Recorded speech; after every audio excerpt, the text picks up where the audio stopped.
Let's just comment on the one that's moving the most today, and Alphabet, parent of Google. Interestingly, cloud, always been seen as the laggard there, but infusing artificial intelligence is helping bring about market share, particularly with startups. Indeed it is. Thanks for having me, Caroline. Yeah, Google is well known for having a strong presence among startups, tech companies, and they have among the best AI assets around historically. And so they're going to benefit from this along with everybody else, and we've seen 2 quarters of improvement at Google Cloud now. And I think many were waiting for, okay, you've got these offerings, how are people using them, adopting them, and actually boosting their own productivity? Microsoft shone a light on the fact that, it's like 65% of the Fortune 100 are using their Azure cloud at the moment. I mean, they must be just ripping away market share from everyone else, even though cloud is still good for Google. Microsoft still firing on all the cylinders for you?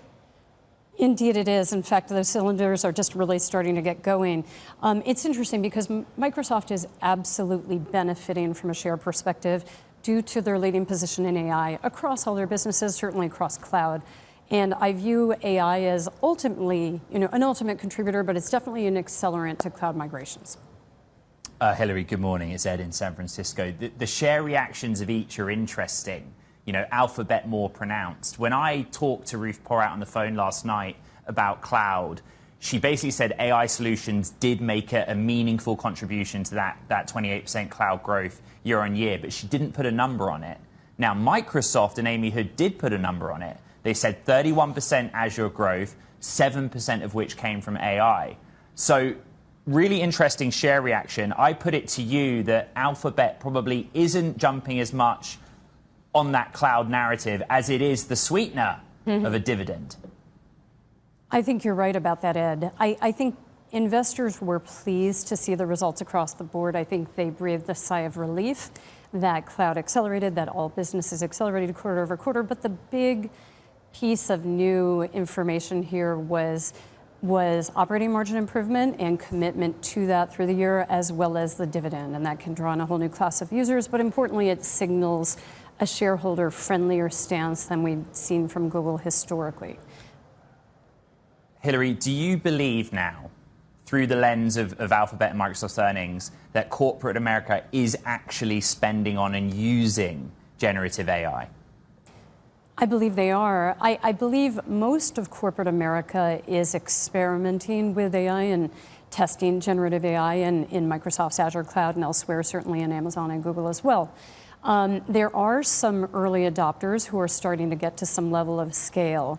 Microsoft's 7 points of AI contribution were good. I would say they were generally in line, though, but Microsoft did signal on their call that they were actually capacity constrained, alluding to the idea that that number would have actually been higher were it not for those constraints. I still believe it's going to be starting in the second half where we see that Microsoft inferencing base of users doing inferencing on their Azure cloud really broaden out and start to drive that number.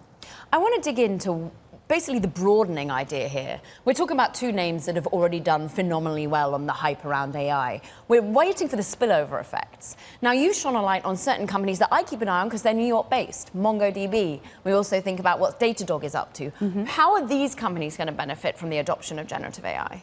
So these companies will benefit the whole consumption complex, cloud consumption complex, MongoDB, Snowflake, Datadog, the first and third being in New York. They'll benefit with a lag.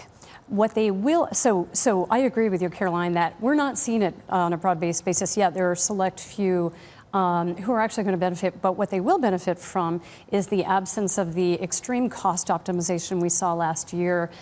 Companies going on a buyer strike in terms of new projects. They're going to see the flow through of what's effectively a cyclical upturn in cloud consumption, and we actually heard that from Microsoft last night.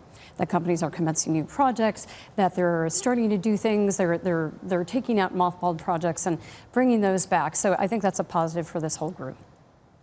Hilary, we're down week 1 of Megacap Tech, and I'm bracing for week 2.